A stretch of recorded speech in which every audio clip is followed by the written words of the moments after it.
Howdy mates, good late morning. How are we all doing? It is Sunday, March 5th, 2023, and I tell you what, it feels very good to be back.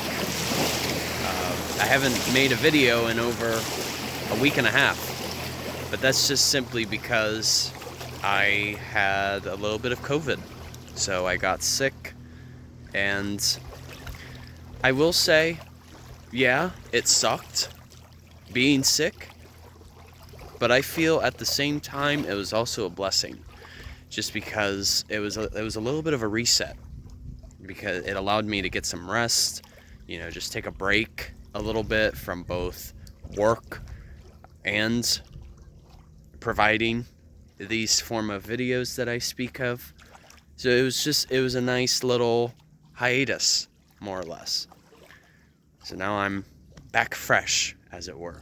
But today, I'm actually just along the Peace River. And it's been a minute since I've been to this part of the river. So, from last, a week and a half ago, that also was a part of the Peace River, but that was much further up north. Here, we're a lot closer to Port Charlotte. So we're getting much closer to the Charlotte Harbor. And given that, there's opportunity for the river to widen plenty. I don't know if you can hear that chirping, but just up there, if you look towards the center of the frame on top of that snag, that's an osprey nest. So that's what you're hearing right now, that chirping.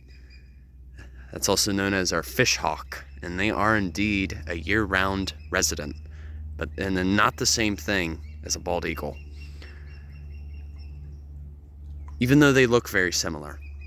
But the osprey, in particular, their whole diet is specialized towards fish. So a common joke that I like to use with osprey is they are our pescatarian fish. Oh my god. They're a pescatarian bird, or raptor. Holy cow. That was, okay. Ignore that.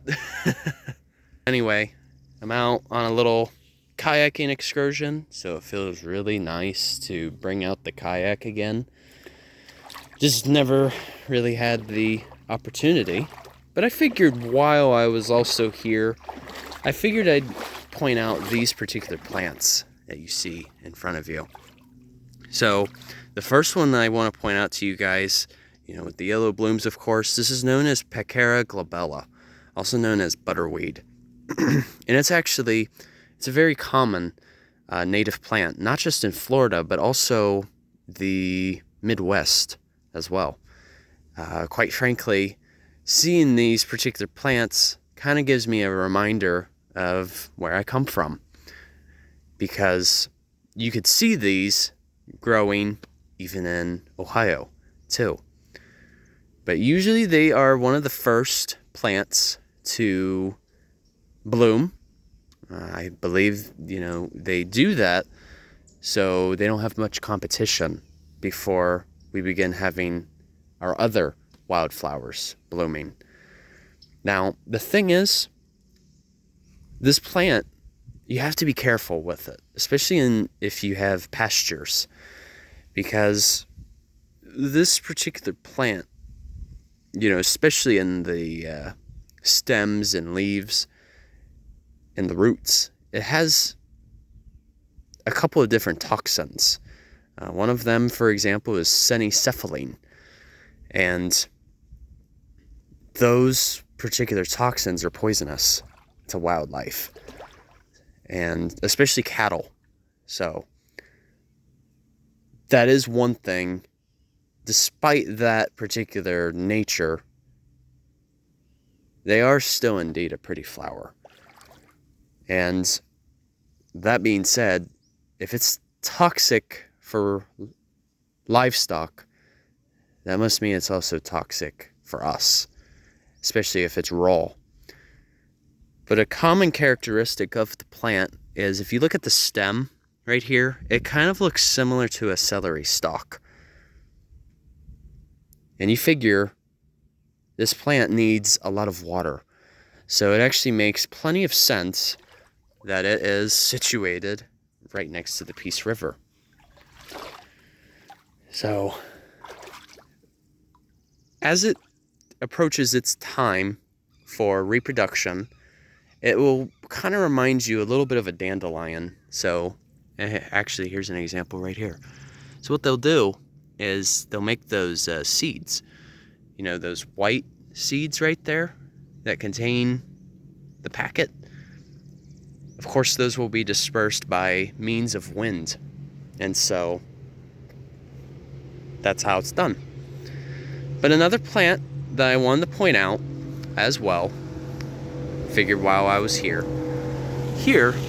I believe this particular plant, I was actually kind of struggling with the identification, because at first I was thinking it was a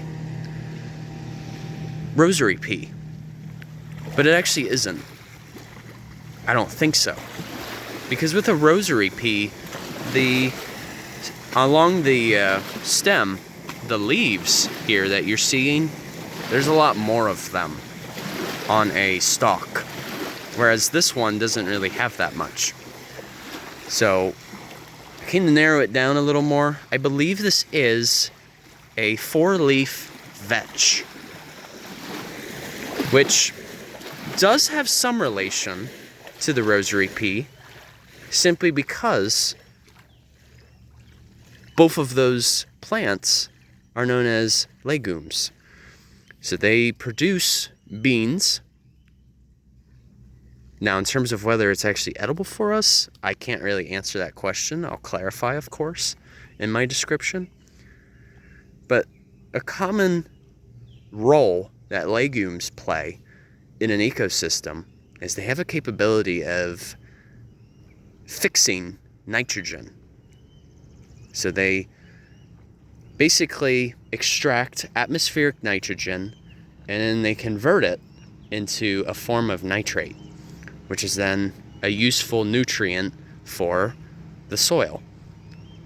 But then, of course, we do have the controversy that too much nitrate, which can then make its way into our waterways, can give rise to eutrophication, thus leading to particular issues such as the red tide. Now, red tide has really been going on lately, especially along the Gulf Coast this time of year.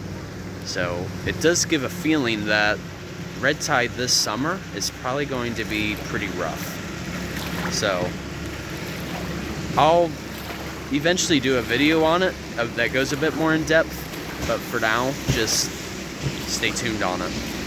So alright, you guys. Holy cow, there's so many boats passing by all of a sudden. It's alright, you guys. Take care. Enjoy your Sunday. And Journey on a Journey is onwards. Take care, folks. See ya.